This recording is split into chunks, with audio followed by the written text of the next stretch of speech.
live. For all of our viewers, thank you for joining us for our happy hour with Austin Bat Refuge. We're really happy that you're here. And in the case that you have friends that couldn't join us this afternoon, we will be posting this to our YouTube and also Austin Bat Refuge's YouTube. So, and that means you can also rewatch this later at your leisure.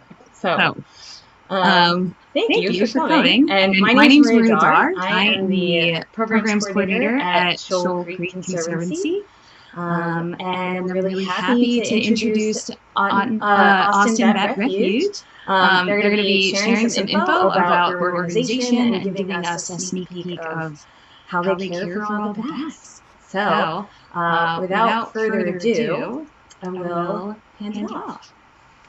Thank you, Maria. I'm Diane Odegaard. This is Lee McKenzie, and we are Austin Bat Refuge. We are the co-founders of our little organization, and we take care of orphaned and injured and displaced bats, and our goal is always to get them back out in the wild, which happens quite often, not as often as we'd like, but we also have a home here for bats for their lifetime if they have injuries that prevent them from flying well enough to actually make a living out in the wild. So we have quite a few bats here in our permanent colonies as well. And a little later, Lee's going to be out in the flight cage and show you some of our current residents, many of which are little tiny baby bats and juvenile bats. So that's going to be really fun.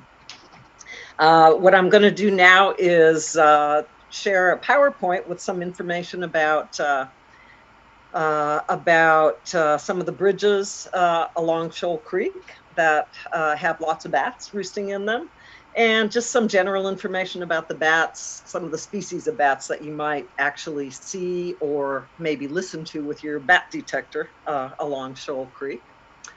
So let me do this and share my screen. Let's see, there we go. There we go. All right, we are Austin Bat Refuge. And, whoops, I'm not at the beginning of my PowerPoint. Sorry about that. Here we go. Austin Bat Refuge, and this is a look at what we do at Austin Bat Refuge. Not only rehabilitation, but we do a lot of education for children, classrooms, for different clubs, for master naturalist groups. Really anyone who wants information about bats and contacts us will get some kind of a bat program. And these days it's going to be through Zoom rather than in person. And so we're just beginning to learn how to do that, and we hope this goes smoothly. The other thing that we do is conflict resolution, which can take many forms. It can be about bats roosting in people's attics, or roosting under siding on their homes. Sometimes people are upset about that, and sometimes they are fairly tolerant of that. But we talk to them and see if we can get some kind of middle ground for the bats and the people. So I want to talk first a little bit, since we're talking partly tonight about bridges. This is one of the headlines in the local Austin newspaper back in the 80s when bats first started moving into the Congress Avenue Bridge. Bats sink teeth into Austin. This was back in about the bridge was worked on about 1980, and this was when people didn't know very much about bats. They thought that they all had rabies. They were afraid. They thought they were going to be biting and attacking Austin residents. Mass fear in the air as bats invade Austin was another headline in the paper. And here's an example of many newspapers around the country and around the world at the time. Mystery killer, a bat's swift bite, unfelt, that could bring rabies. things that are certainly somewhat untrue or at least lacking in context. People were very scared. But that's about bat education. That's what really solved this problem. Merlin Tuttle came down here from Madison or from Wisconsin and started educating people about how bats were really good neighbors and did a lot of good for the environment and were not dangerous as long as you don't try to grab one. So now, after all these years and a lot of education for the public, we get these kinds of headlines in the paper. In 1994, attention all bat lovers, furry friends are back, and so on. Smelly bats are welcome at our bridge. And on we go. People are pretty happy about our bats in Austin now, and in fact, bats bring quite a bit of money into the local economy. This is the mascot of the Austin Community College, and of course the bat sculpture down by the bridge, and the former, now defunct Austin Ice Bats, which unfortunately no longer exist. I love their logo though, although a little bit scary. The bat that we are seeing most often in our bridges around here is the Mexican free-tailed bat. And we love this bat. This is the bat that roosts with a lot of their friends in bridges, in buildings, sometimes, and in caves. Sometimes as many as 1 million to 15 to 20 million, depending on exactly where the location is and how large the cave is and how large the bridge is. Mexican or Brazilian free-tailed bats can fly 100 miles per hour in level flight, and that's faster than any other animal that flies in level flight. This is why they're called free-tailed bats. People often ask, why are they called free-tailed bats? Well, this is why. These bats have a tail. Now, all bats actually have a tail, but what's different here is the tail membrane stops way short of the tip of the tail. So the tail looks a little bit like a mouse tail. And this is how you can definitely tell that it's a free-tailed bat. The other thing that you can look at here is the hairy toes. This bat has little brushes on the sides of its toes. This bat uses these brushes to actually groom itself, grooms any kind of debris out of its fur. Any kind of little mites that might be roosting there will be groomed out. And bats are very clean animals. Unlike their reputation for being scary and dirty, they're actually very, very clean. This is a close-up of a Mexican free-tailed bat face, and I love this picture because it shows some elements that are hard to see from a longer view. These little dots, actually they're little points on the leading edge of the ear, and they're called tubercles. And scientists think that these tubercles actually help prevent drag when these bats are flying. And you can also see the mouth and the little wrinkled lips, and the fact that this bat has a major overbite. The bottom part of the jaw is way back from the top, and they have kind of a funny little kind of a gnome-like look, which makes them quite adorable. This is a little video of about a 1-day-old baby Mexican free-tailed bat. This is what they look like when they're born. D-Day. This bat is named D-Day. He came to us in 2017 on D-Day, June 6th. So that was his name. And he sounds like he has a little squeaky sound. We actually were able to raise that bat, much to our pleasure and relief, to be released back at the bridge in the fall. So Congress Avenue Bridge, you know about that. One of the bridges we're going to talk about here this afternoon is the West 6th Street Bridge, and I took this and a photograph coming up right off of Shoal Creek Conservancy's wonderful website. And this shows from the side view what this bridge looks like and how in 1887 it was actually built to be a streetcar bridge. And it's now on the National Historic Register, which it was put there in 2014. It's a beautiful bridge. And I actually wrote down some information about it that is also directly from Shoal Creek Conservancy website. Built in 1887. It's a 3-arch masonry bridge that spans Shoal Creek. And it was built by hand. And it replaced an earlier iron bridge that was, I believe, the first bridge in Austin back in the 1800s. So the bridge actually retains a very high degree of integrity. And that was one reason why it was nominated for the National Register of Historic Places.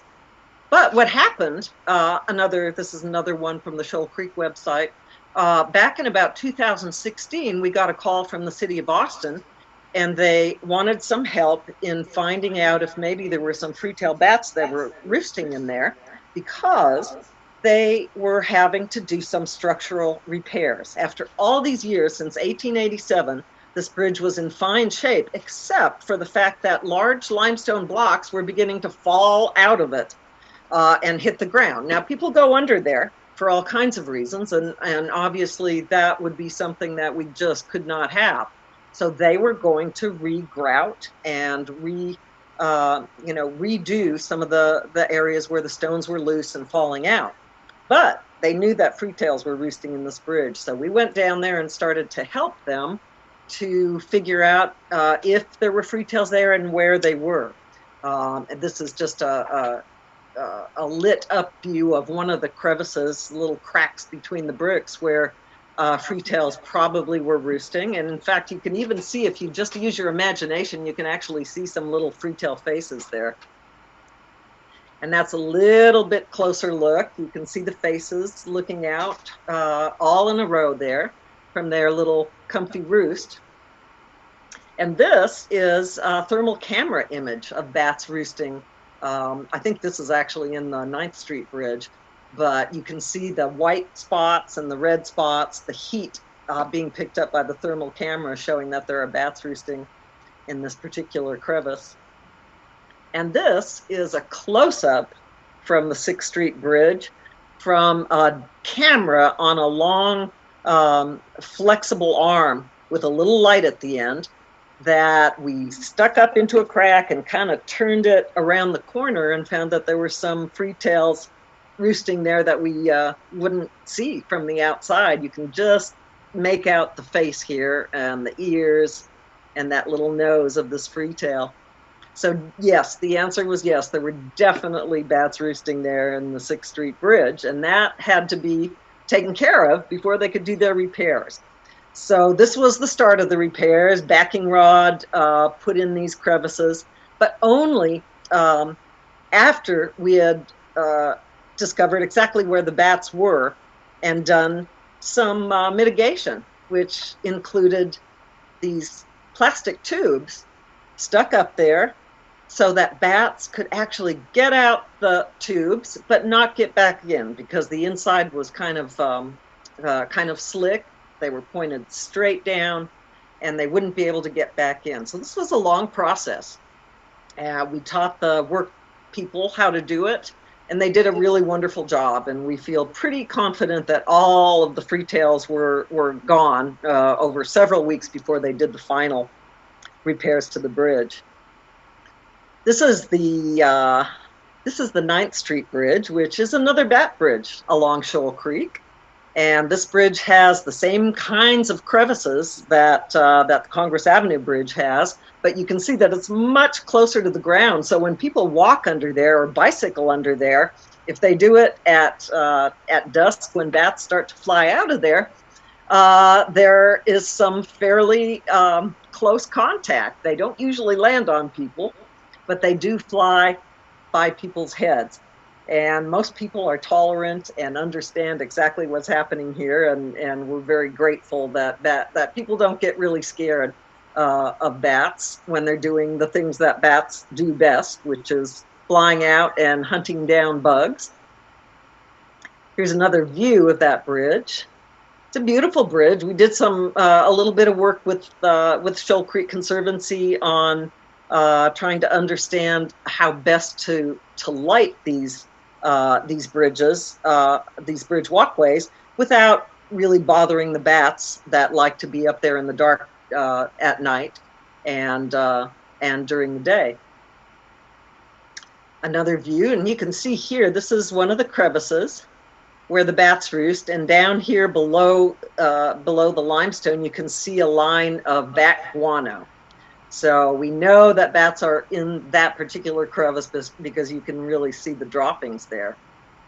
Today, at this time of year, we think there are probably about 750,000 bats, free-tailed bats, that are roosting under the 9th Street Bridge and the 12th Street Bridge. It's impossible to differentiate them on the Doppler radar, but there are a lot of bats in these crevices right now, and they are probably maternity colonies, just like Congress Avenue Bridge. Here's another view. You can see the bats a little bit better in this particular view. And then we go to the 12th Street Bridge, another lovely bridge that is from 1931. It's a beautiful bridge along Shoal Creek. And this is another one that has some crevices where bats roost. And this was another bridge that we tried to help get some reasonable lighting there that would light up the path for people going underneath at night, but not bother the bats. And this is just a graphic illustration of what we hoped would happen if the lights were put up in those locations up on top. What we did not know was that it actually was going to reflect a little bit off of the walkway, and there's a little bit too much light under there right now. So at some point they may be changing those lights out to something a little bit dimmer. Again, you can see there's a crevice right up here, and you can see that line of guano underneath. And another one there. The crevices are on each end of this long span inside.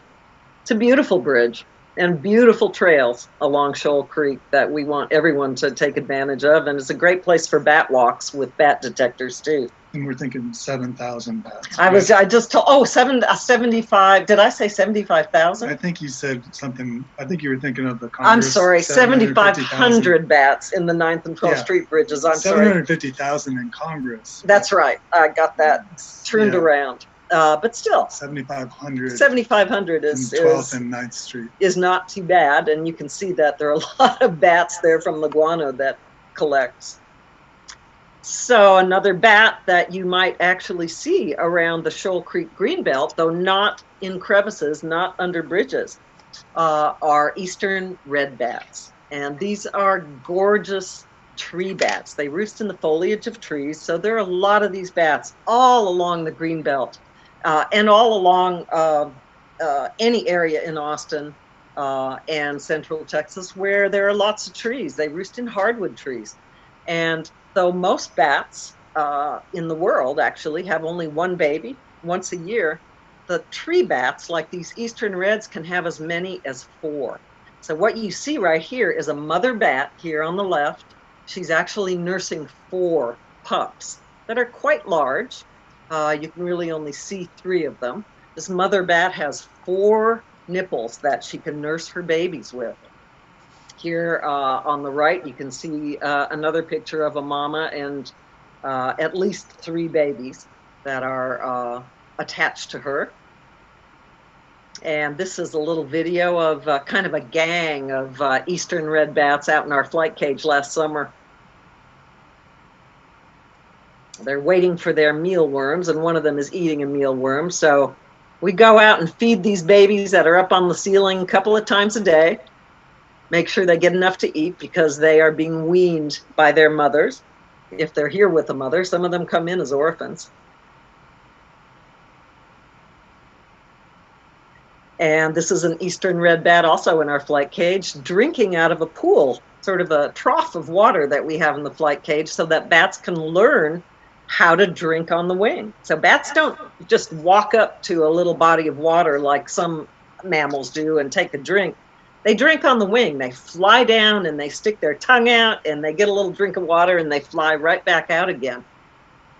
When bats are young, like the juveniles that we're getting in right now, sometimes they kind of miscalculate and they'll end up in the water.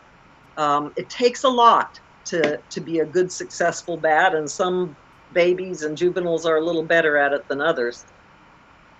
But here's a video that shows what we're talking about here. A red bat, there you go. Flying through and getting a little drink of water and then escaping instead of getting caught in that water.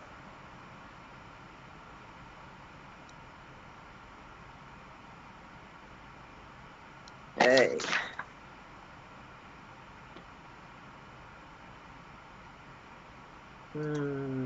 Trying to get it to move on to the next one. Next, there we go. This is something that we recommend to people who have swimming pools. We just got a call today about a juvenile evening bat that was caught in somebody's pool. And it happens to the youngsters all the time. You can buy this little device, I think they call it a frog log, because it does actually save a lot of different types of animals that get trapped in swimming pools. If you don't have anything on the side of your pool for animals to climb out of, they're going to drown. Turns out bats can swim, but they can't swim forever. So they absolutely need something to jump up on and climb out and save themselves. I think this thing costs $13 or $14 on Amazon, and it's well worth getting one or two of these for your pool. Another bat that you may not see, but you can be aware of, that is probably around the Shoal Creek greenbelt and other greenbelts in Austin, is a cave myotis. It's a Myotis velifer. That's the Latin name. Cave myotis. It's a beautiful bat that, as the name says, roosts in caves. And I think that there are some caves along Shoal Creek. I'm not really sure exactly where they are. I'm not real well educated about that. But these bats roost in caves in the wintertime. They hibernate there. And in the summer, they also roost in caves. They come back to their same cave every year, the same cave that they are hibernating in. They also will come back and give birth in and roost in the summertime. This is the second most numerous bat after Mexican free-tailed bats in central Texas, but you may not really see a lot of these bats. We see them because they sometimes get in trouble or become orphaned and end up here at the refuge. I've got a bat house logo on some of these bats, so you know that these bats will also go into a bat house. Cave myotis and Mexican freetails definitely will roost in a bat house if any of you are interested in going that route to give some extra housing to bats in town.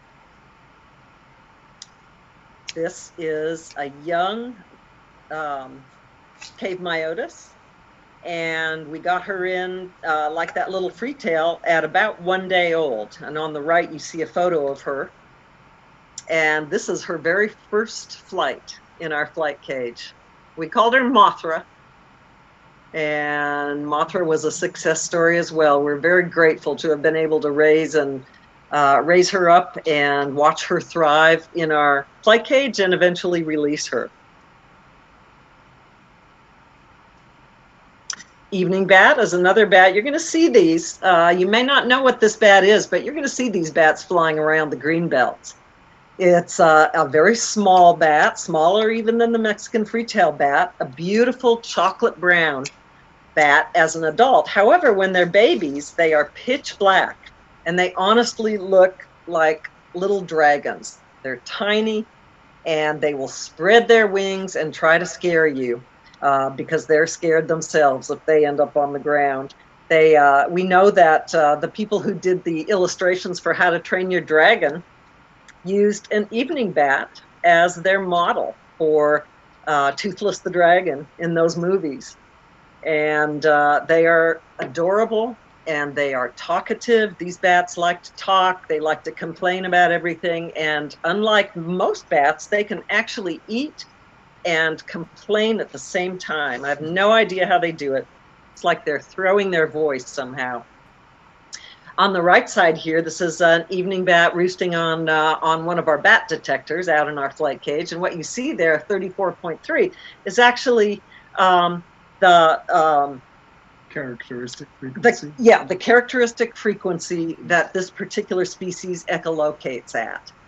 And some of you are familiar with bat detectors, some of you probably are not, but there are several bat detectors on the market now that are not particularly expensive and that are really made for people to use recreationally on a bat walk at night. Bat house bat. This bat will roost in bat houses, sometimes with cave myotis and Mexican freetail bats. We have all three roosting in some of our bat houses in our flight cage. They roost, the evening bats roost in hollow trees and hollow logs. And this is an actual log that we got an evening bat in several years ago. Somebody was cutting down a dead tree and there was an evening bat inside there, and they just brought the whole log to us with the bat inside. So we went ahead and used it as a habitat in our flight cage and put a little hook on it. And here's a bat inside that little log. You can see there are all kinds of little holes inside and little crevices that these bats can roost in. And that's what the bat looked like when we got her in. And this is her when a month later she actually gave birth to a single pup. This was February. She was under a heating pad in our bat house, and she thought, well, it looks like a good time to give birth. I'm safe, I'm comfortable, and I'm getting lots to eat. And we eventually were able to release that mama and her pup together later in the year. So we were really excited about that.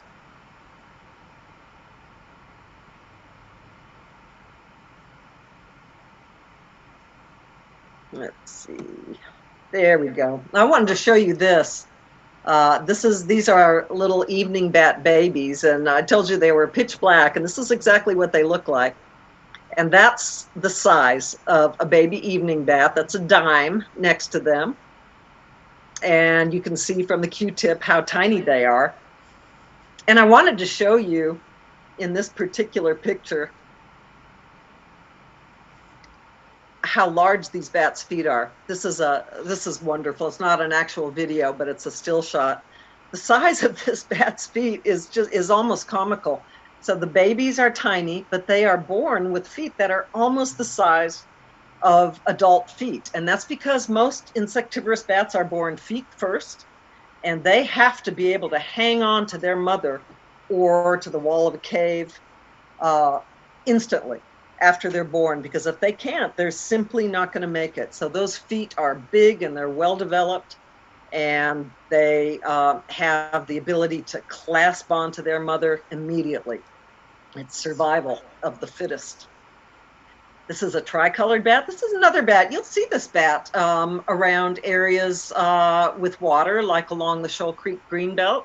These are bats that actually hibernate in caves in the winter, but during the summer, there's really not a lot known about exactly where these bats roost in the summertime. But we think that a lot of them probably roost up in the upper reaches of trees. They're tiny. They're one of the smallest bats in the United States. On the bottom left here, this is a mother bat with her baby.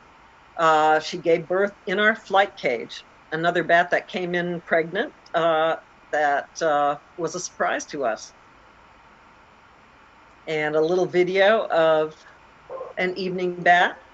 Tricolored. I'm sorry, a tricolored bat roosting in some palm fronds in our flight cage. They're beautiful little bats. They're one of the smallest in the country, and they look like little wind-up toys, honestly. And this also is a tricolored bat.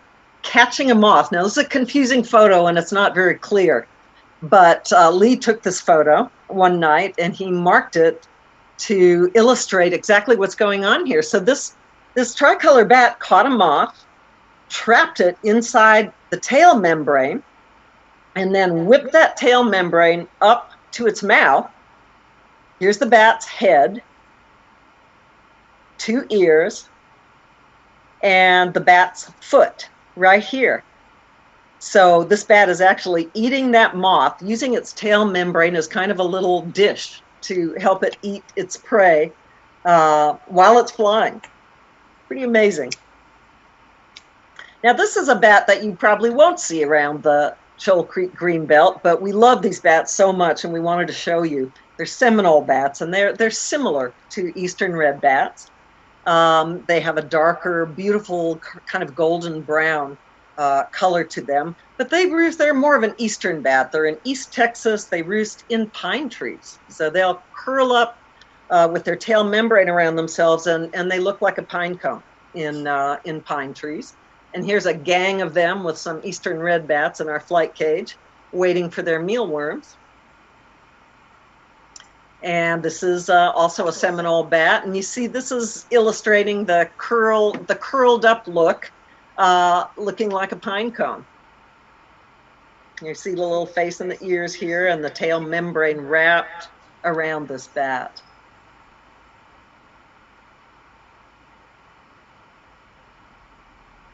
Not doing very much.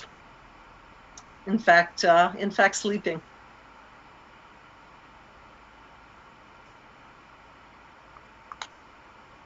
Now this is a group of them. When we go out in the morning, when we have baby bats out in our flight cage, this is an example of what we see. We have to go in the morning, we have to find all the baby bats. Until you actually see these bats moving, you may not see where they are because they look exactly like all those leaves that are on top of our flight cage. But now you might see, oh, okay, there's a bat. That bat has a mealworm in his mouth. This one has a mealworm. This one is moving. This one is moving. Suddenly they come alive and you realize, that's not a dead leaf. That's a bat. We have to count them every day, make sure that we have the same number of bats in the morning as we had in the evening. Another bat that you probably won't see along the greenbelt unless there are palm trees. And there are some areas where there are palm trees near water in central Texas. This is a northern yellow bat. They roost in the dead fronds, those skirts underneath the green living leaves on palm trees. And we get quite a few of these in these days. People trim those in the summertime, and a lot of mother and baby bats are up there, and they'll end up on the ground or they'll end up with injuries. And that's how we get them in every summer. And a little video of a couple of our yellow bats in a palm frond in the flight cage. They're eating giant mealworms. Those are babies. But those are babies, that's right. Those aren't adult bats, those are actually baby bats. Yeah. And this one is also a pup. This is southern, this is woolly. This is a southern yellow bat. We have northerns and southerns. Southern yellow bats used to be go no farther north than the Mexican border and maybe all the way up to Corpus Christi. But now we actually have a few of them roosting in Austin. So maybe a function of climate change, maybe a function of people planting ornamental palm trees in their yards. What a cool bat. Yeah, a very cute bat. How am I doing for time? Not great. We're got a little bit of time. I'm going to talk a little bit about one of the most serious threats to bats, and misinformation is the most serious of threats, among many other very serious threats. Bats are always going to be in trouble in terms of the way people think about bats. There's so many myths, such mythology and such misinformation, and so many lies, really, about what bats are all about. But this is something that, if you can be aware that what you're reading might not be true. It may be completely false, or at the very least, it might lack context for, what exactly is going on. So the vast majority of bats, for example, do not have or contract rabies, and bats are not carriers of rabies. And that's something that you really rarely read. You hear that bats carry rabies, they do not. And when public health concerns and media reports exaggerate what's going on when a bat is found with rabies, it's really hard to get reliable information. It's not easy to find by Googling bats and rabies, because you're going to find a lot of information that is simply not true. And now, of course, with coronavirus, we have another whole issue of people not really receiving all of the information that we need to assess whether or not bats are a risk to us. So bats may or may not be the originator of coronavirus. Scientists still do not know that. But even in Newsweek, a well-respected media source, this headline is problematic. Bats harboring 6 new types of coronavirus, scientists discover, as humans risk exposure. Well, you know what? Bats do not directly give coronavirus, even if they are the source, to humans. Humans give coronavirus to other humans. The context in this case is missing. It's really not there at all. We do have a lot of information about COVID-19 and bats on our website. And I'm not going to go into much of it for lack of time, but if you go to austinbatrefuge.org, we created a special COVID-19 link to present some information from well-respected sources about COVID-19 and whether or not bats are actually a threat to people. It's important to read this with an open mind and to understand that you may not be getting the kind of information that you really need from media sources. Certainly online media sources can be problematic, and you need to really think about if what you're reading is true or if it's lacking context. This is something that we also have on our website. It's in Issues in Science and Technology, written by Dr. Merlin Tuttle. And he calls the issue of viruses and bats a witch hunt. And it's very interesting and really worth your time to read this, which gives a little more information about bats and viruses in general and about COVID-19 in particular. Really recommend going to our website and finding this article. And this is where you find them on our website, austinbatrefuge.org /blog. Bats are not well protected in the United States. In Texas, bats have some protection in that they are protected if they are in or on a building or a structure that is not occupied by human beings. So what that means is they are really not protected if they're on the outside or in the attic or on the inside of your house or your office. However, they are protected kind of through a back door of the Environmental Protection Agency law that says you cannot use any chemicals off label. So to simplify that, what that means is there are no pesticides that are actually labeled to be used against bats. Bat houses, we really like to give people the information they need about bat houses. It's fun to do this in your backyard, even at your business, sometimes in a schoolyard, as long as it's not right in the middle of a playground, because bats do sometimes end up on the ground. We have a lot of information on our website about bat houses. You can build them small to enormous. And we have information about the best practices. that we took from our friends at Bat Conservation International, where I used to be on staff and work with the Bat House project. These are some websites that we'd love for you to visit. Our website, austinbatrefuge.org. We're on Facebook. We're on Instagram. We post videos of what's going on in our flight cage almost every day. And right now you'll see a lot of videos of little baby and juvenile bats that are living out in our flight cage, similar to the little videos that you saw. And questions, we're going to actually wait a little while for questions, because we're going to go to my husband, Lee McKenzie, who is out in our flight cage right now, and he's going to show you some live bats. So I'm going to stop my share, and we're going to let Lee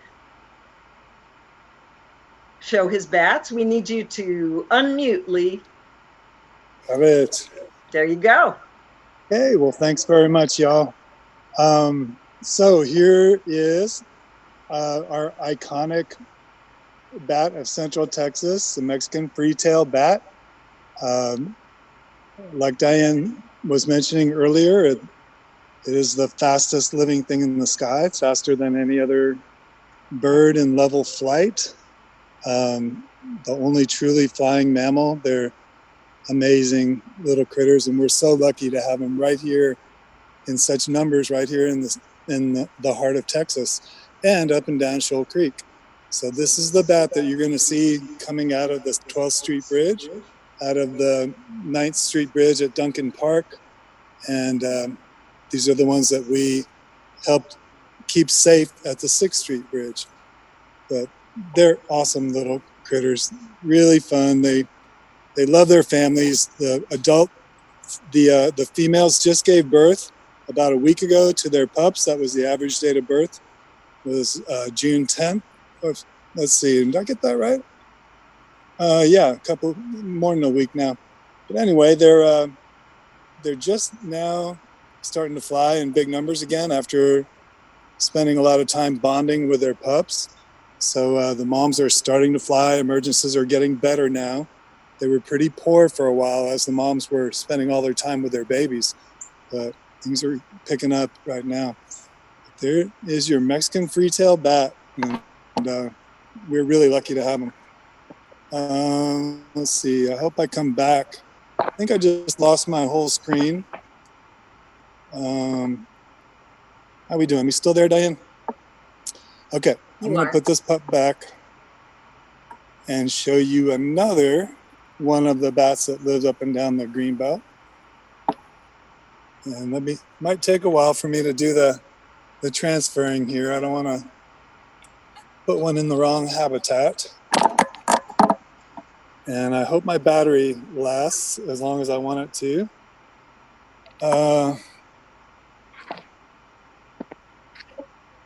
How are we doing? Am I still there, Diane? Okay. Now, if I can just find what I did with the worms. Yeah, we can see you. We can see the flight cage, Lee. Okay, good. All right. I'm getting some low battery notices, so I want to cut to the chase and get up and show you some of the really fun little foliage roosting bats. We've got a bunch of bats up here that came in as orphans.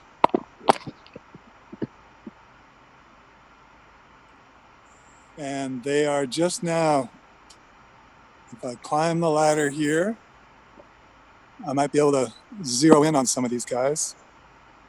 These are two little Seminole bats. I know we said that they're not super common in the Austin area. We did get one from Northwest Austin one time, but they're generally found out in Bastrop, out in the piney woods.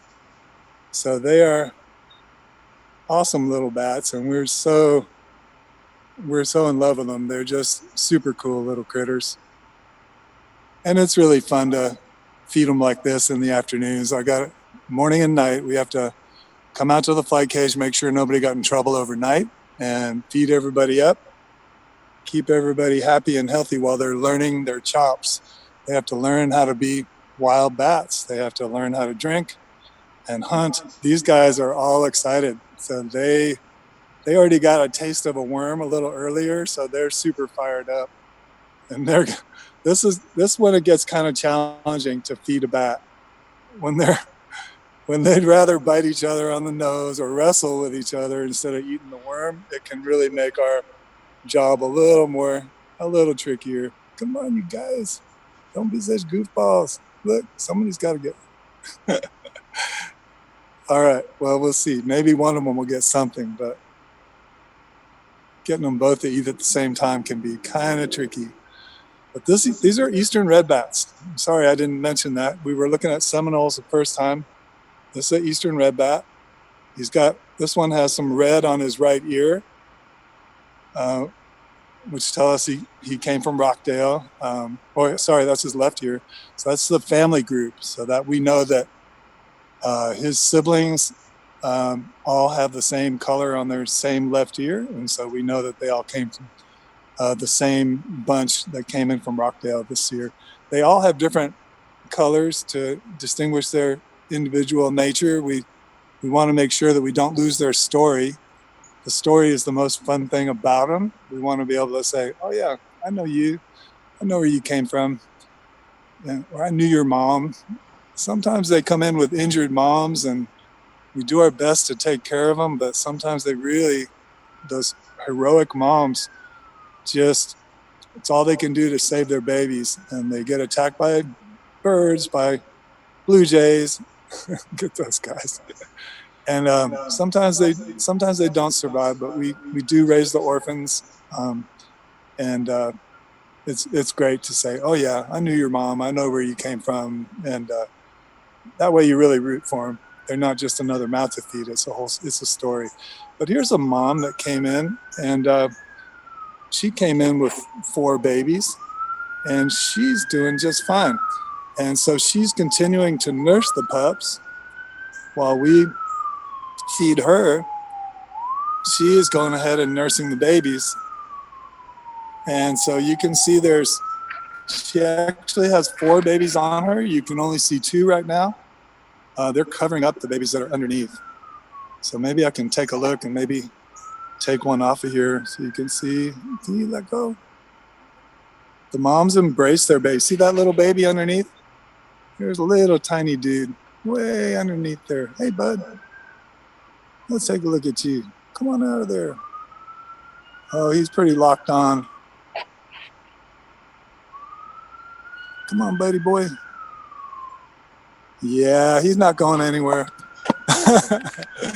I just messed everything up there. But anyway, the mom is thinking that maybe she's had enough there. Maybe she'll climb back up, but I have a feeling she's going to want to fly away now. But they've nursed with her all day, so that's all good. That's what we need. We let the moms go ahead and fly out in the evenings. But as long as they are with the babies all day and nurse them, then that's what those babies need to really thrive. So we're really lucky when a mom is able to stick with us here. Oh, you decided you want to just cut to the chase, huh? Okay, all right. Well, where's the worm? You're sitting on the worm. We're gonna have to put you back up here, bud. Let's go. Let's put you back here. Okay.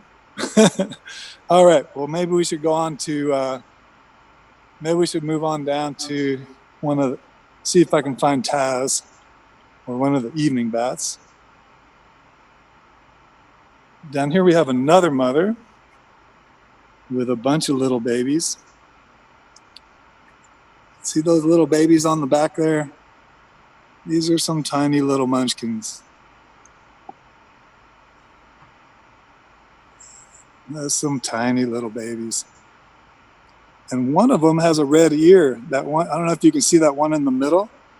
He's got a red ear. That means he's not part of this group.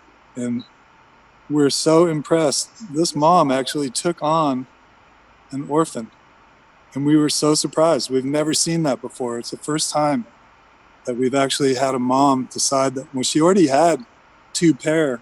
She had 4 babies already. And we just asked her to do a full house. So they just kind of shift back and forth. They take turns. All 5 bats are able to feed off her 4 nipples and do pretty well. So they're pretty awesome. So we're really proud of this bat. She's injured pretty badly. She has a pretty badly torn wing. Whatever attacked her had to be a bird. She's got a badly torn wing, and every once in a while we get a little worried about her, but she's hanging in there. And she's doing a great job raising these babies. So now I'm going to look for, I'm not sure what I did with Taz, but I'll go look for the evening bat here first.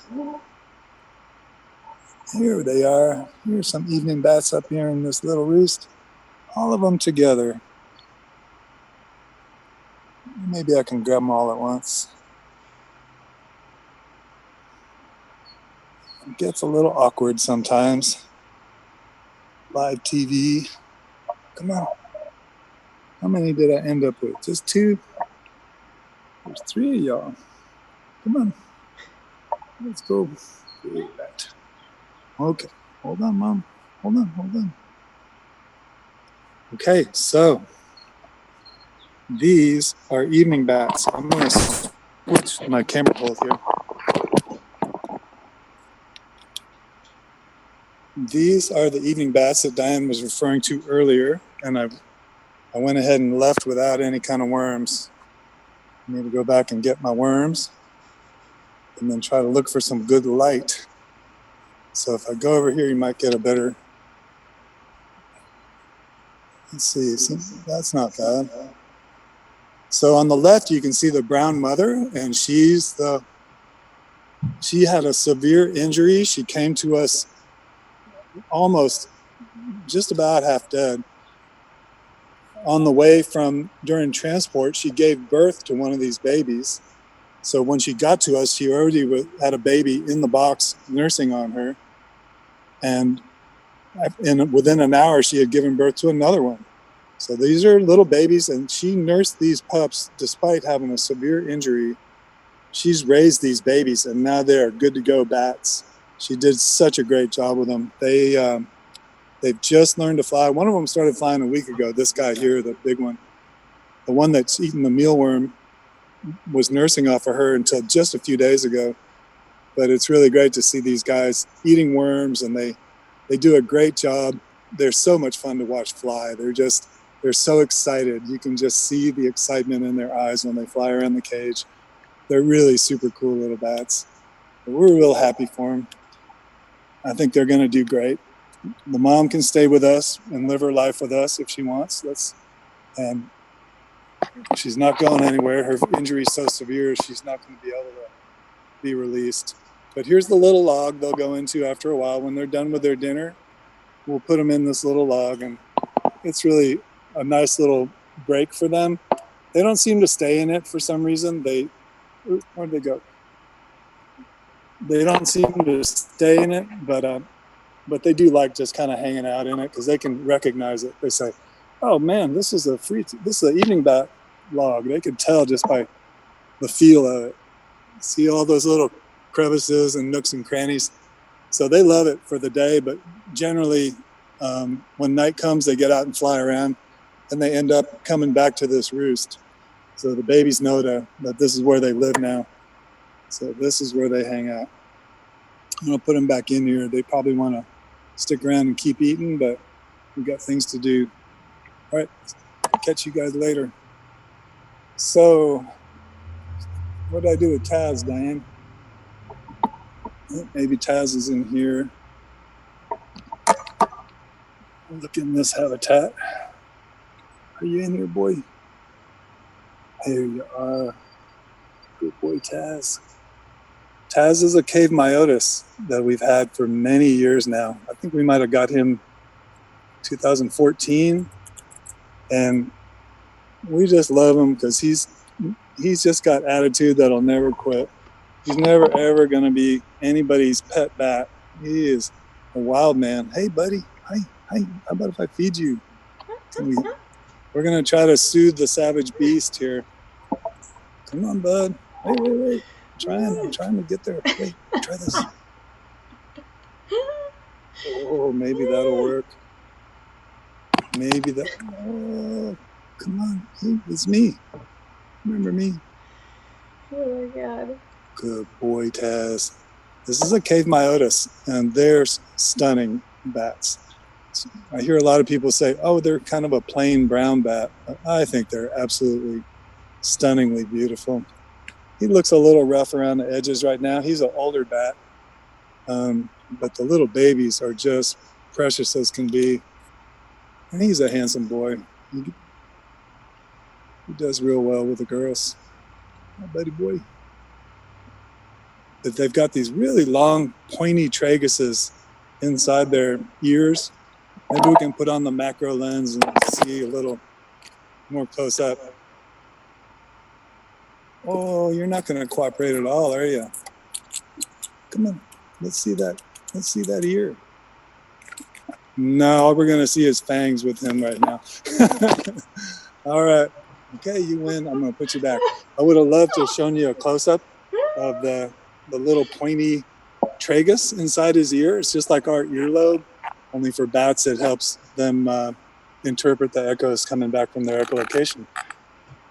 So who else do we have? We have little, I think I can find Grammy if we need to. I'm gonna bear with me while I walk over here and see if I can find Grammy up in these palm fronds up here. I think he's up in here.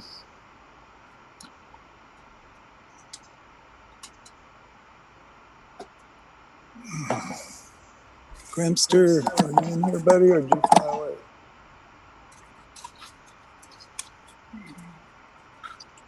Oh, there he is, hanging on to both leaves at the same time, doing the splits. You can see how they walk around up here. They kind of do the, I can't even tell if he's on camera. Anyway, they grab on with their teeth, kind of like to secure their grip. Hi, bud. Hi, Grammy. Hi, buddy boy. Now this is a good bat. Hi, Grammy. So it's pretty remarkable that these are some of our native Austin bats. And there might be a palm tree or two up and down Shoal Creek. Wouldn't surprise me at all. In fact, I imagine there probably surely are, because we get some bats up on Far West Boulevard from palm trees. So there are palm trees pretty much all over Austin, and any of them that have a skirt could have a wonderful bat like this, or a whole bunch of them. You could have 20 or 30 of these bats in one palm tree. So he's a really cool dude. Diane did a great job raising this little bat. He was bald the first 2 months of his life. He didn't have any fur at all. His ears stuck out just way out the side of his head with no fur. So, of course, that's where he got his name, Grammy. And but he was Diane's boy for a long time. And then suddenly he just turned into a really, really handsome little bat. So we're real pleased with him. He doesn't fly great. There's something still going on with him. But he can fly good enough to get around the cage. We didn't know where he was this morning. It took us a while to find him. And he kind of found his own palm fronds. If they can't find a palm tree, they'll just land between any two things that kind of make like a little clamshell or something for them to hide in. So this morning I found him in here after looking for a long, long time. He was right in here in between these two signs. And I should have known that's one of his kind of hidey holes from back when he was a kid. He used to make us crazy trying to find them. But he's doing really great. We're real proud of this boy. And even if he never is releasable, he's always welcome to live here. It's a great little space for him. It's just enough where he can just barely fly around. So I think it gives him plenty of enrichment. It has a real high quality life. So we do a lot to create that quality of life. We plant crops. These are black-eyed peas that are ground cover to enrich the soil with and put nitrogen back in the soil. In the winter, this is collards and kale, and we grew so many moths with our winter greens this year. We did it. It was really fun. All the bats got to hunt to their heart's content. The moths wiggle through the netting, lay their eggs on the crops, and then the moths fly around that black light up there at night, and the bats get to practice their hunting skills. So it's a really, even Grammy gets to get out there and give it a whirl. So, oh, buddy, you sure are a cute little bat. Hey, are you looking at your reflection in the camera? Hi. About this, you want to try the whole thing? Oh yeah, that's better. Good boy, Grammy. So he's a northern yellow bat, even though he's like smaller than most northerns. But he's still a northern yellow. We know because we had the DNA run. And sometimes these bats interbreed, and sometimes the Seminoles and Reds will interbreed, and the only way to really know is to do the DNA. Down here we have what we know is for sure a southern yellow, and this is woolly. I hope I got my angle right. I don't know if he'll let me pick him up. I'm going to try anyway though, because he's just too cool not to get a good look at. So this, oh, look at those big old teeth. So this is woolly. And we call them woolly because when the southerns are babies, they're a lot shaggier than the northerns. The northerns are kind of sleek and blonde. The southerns are kind of woolly and olive colored. So this is Woolly, and I think we saw a video of him when he was a baby. He's a super cool little bat. Good boy. Hi, bud. Good boy, Woolly.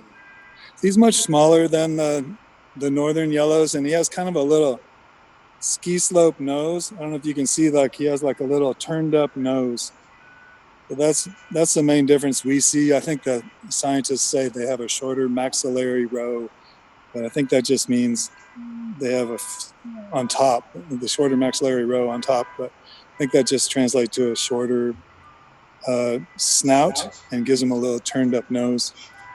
So he's kind of sleepy. He may or may not want to show us what he can do. I was hoping he'd be real fired up and maybe want to show us what an amazing flyer he is, but he's not feeling it. Maybe later. These guys are the most astonishing flyers. They're an amazing combination of power and speed and agility. They are just like the jet fighter of the bat world. The northerns are no slouches either. They've got a huge wide wingspan. They're like the eagles of the bat world. These guys are really awesome too, though. There's just something about a southern when it's showing you how agile and powerful he is. They're stunningly beautiful bats. So, did I forget anything, Diane? Who else do we need to look at? Well, I think we should stop. It's getting on about 5 after 6. Maybe we should stop for some questions. I think you got a real nice cross section of the bats out in the flight cage. Here's the little babies trying to nurse on their mom again.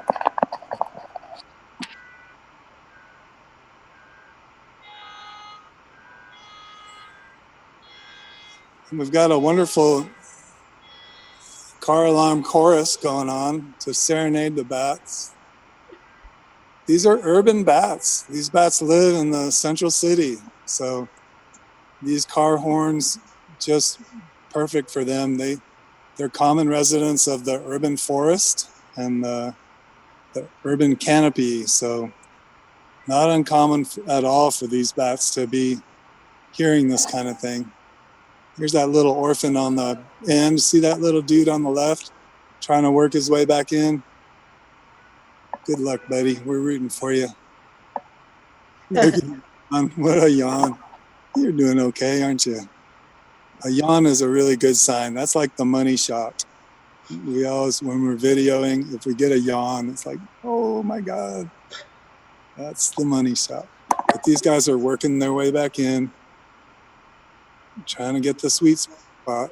There's a lot of jostling takes place among the pups, and they wrestle with each other a lot. And I think that's what attracts the attention of the predators. It's kind of unfortunate. They do a great job hiding and pretending they're just dead leaves until the babies start fighting with each other. And when the babies start acting out, that's when they get noticed by grackles or blue jays, and the mom has to try to save her little family. But it's pretty astonishing. She can raise 4 babies like this, hanging by 1 foot from the stem of a leaf, 200 feet high in an elm tree, and somehow manage to raise all 4 of these babies as a single mom.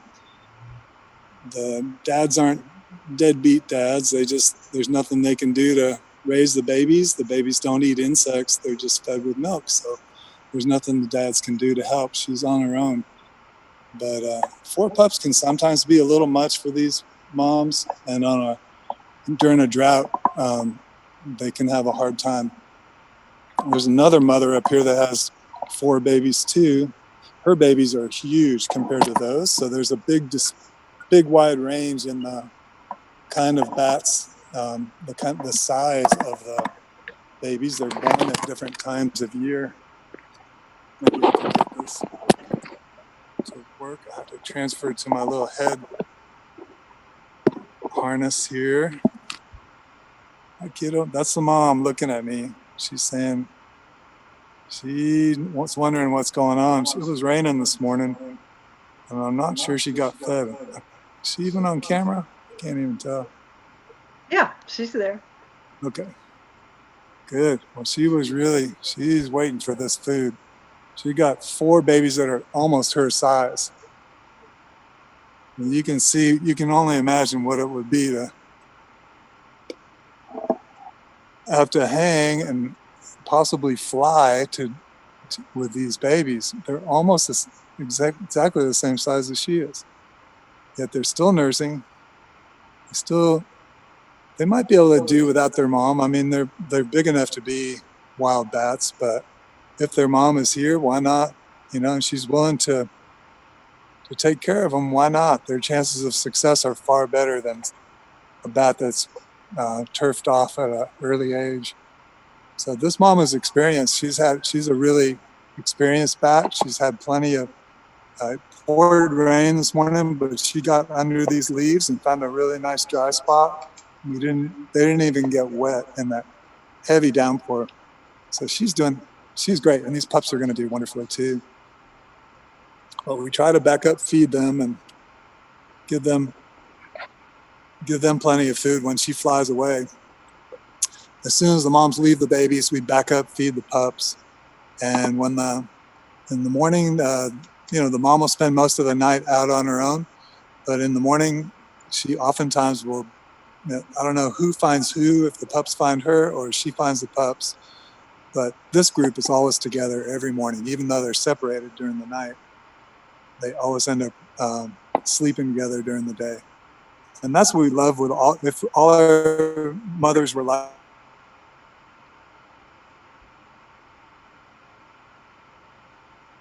that, that'd be great. But some are younger and they're scared. So when things go wrong,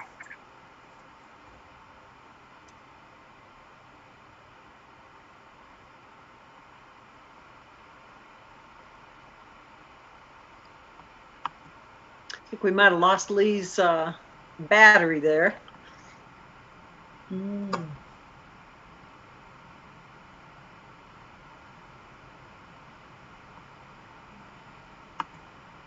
Maybe it's time to answer some questions, if there are any. Yeah, I actually have some. Okay. So I'm curious, is there much of variance between the different species of how long they live? Yeah, there is quite a bit of variance.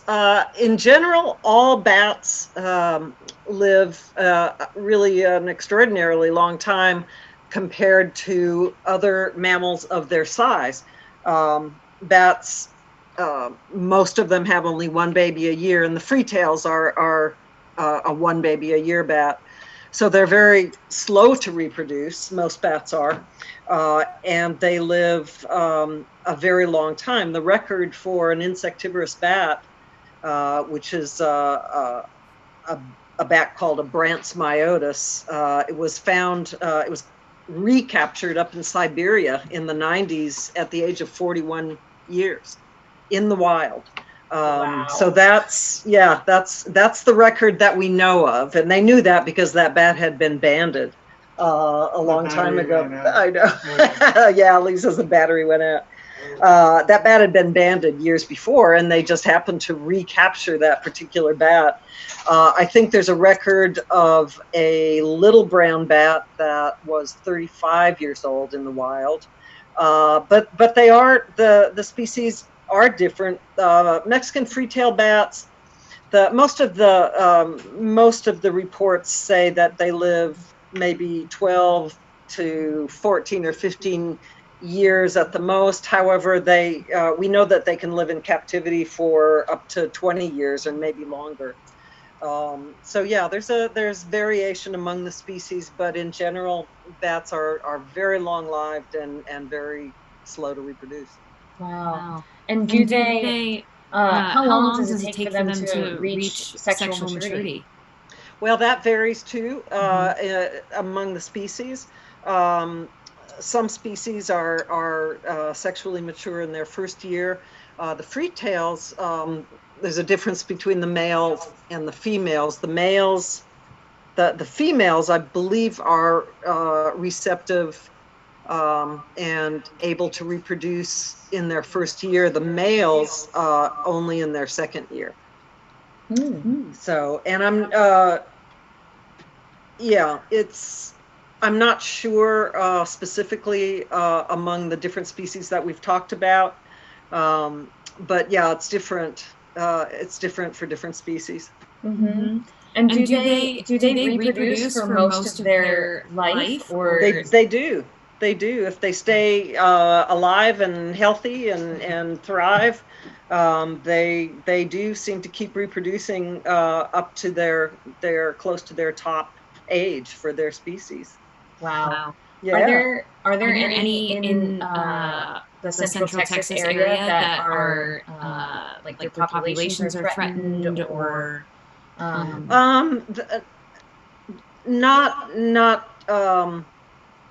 not according to IUCN or Fish and Wildlife Service. However, with the advent of white nose syndrome and wind turbine mortality, a lot of our most common bats are in danger of large number mortality.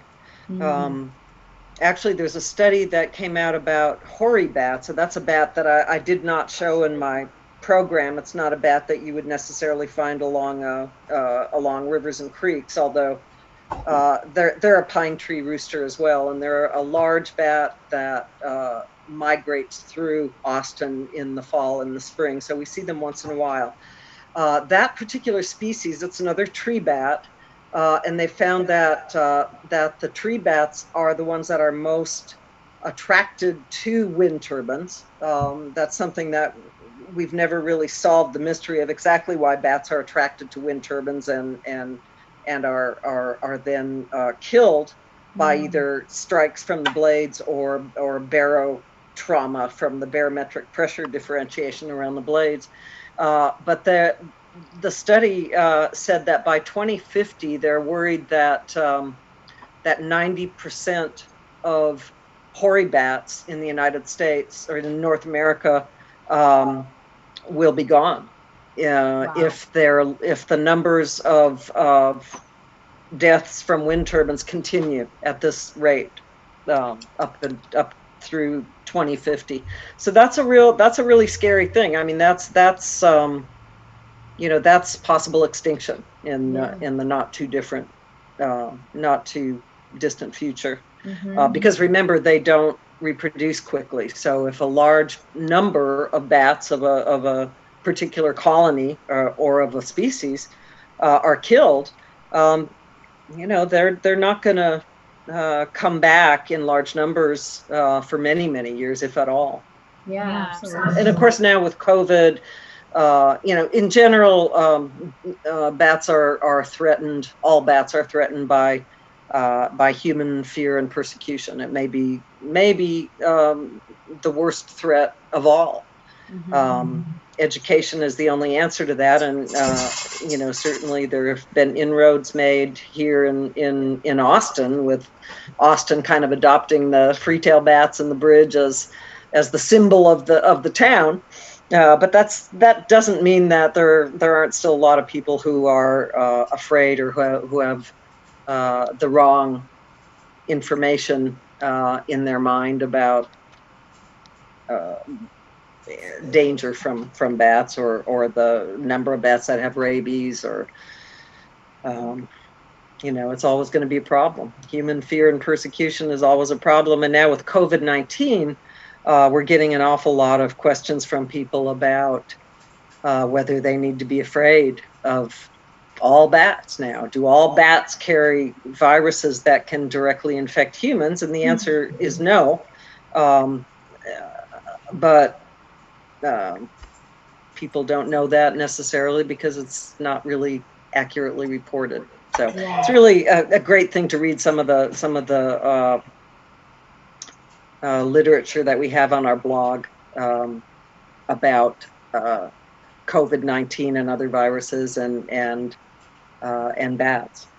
So Absolutely. I hope people will read that.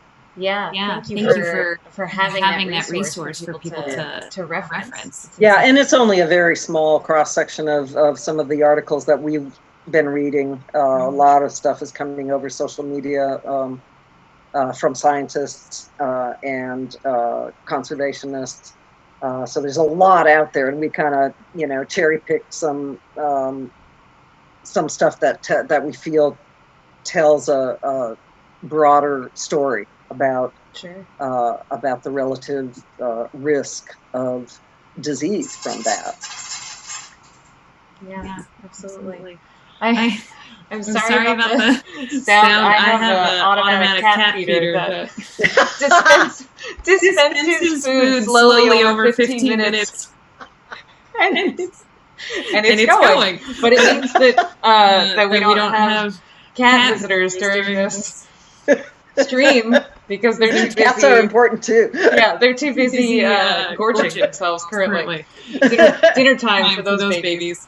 We love cats too. Yes. But I think we'll start to wrap up if that's all right with you. Sure. I am so thankful that you all spent the time to explain everything that you're doing and the wonderful work you're doing in the community. And introduce all the bats. I mean, I had so much fun. And it's pretty fun. It's a lot of work here, but we, continue to be just really astonished at how interesting and beautiful they are. Not to mention, I don't think we even talked much about benefits, but there are so many enormous benefits to having bats around all over the world. Yeah. I mean, I know that I'm going to check out the links that you have for building a bat house, because I definitely want to do that. Yeah, that can be a really fun project, and you don't always get bats to move in, but if you do, you get your own little emergence every night. Yeah, it's worth a try. Invite the neighbors over, have a beer, sit in your lawn chairs. 6 feet apart with masks. Exactly. And watch the bats fly. Yeah. Y'all can have your own bat hours. That's every day. Your own Congress Avenue bat house. Exactly. But I wanted to share with the viewers that are still with us that before COVID, we at Shoal Creek Conservancy, we do monthly educational tours, much like this, where we would provide free educational content to anyone in the community. And until it's safe for us to, be out on the trail with y'all again, we will do our best to continue to have this free kind of content that's available in the format of a live stream video, happy hour. And our next one that we have on our schedule is in July 17th at 5 p.m. And it's going to be a nature photography themed happy hour. And Ian Wright is going to be leading that. And if you are curious and want to know more about it or to register so you can receive the link like this, just visit our website, which is www.shoalcreekconservancy.org, and just navigate to that events tab, and that has all of that information. We miss y'all, and we're glad that we can connect with you over the internet. And thank you again, Diane and Lee. This was really a joy. Thanks, Maria. All right.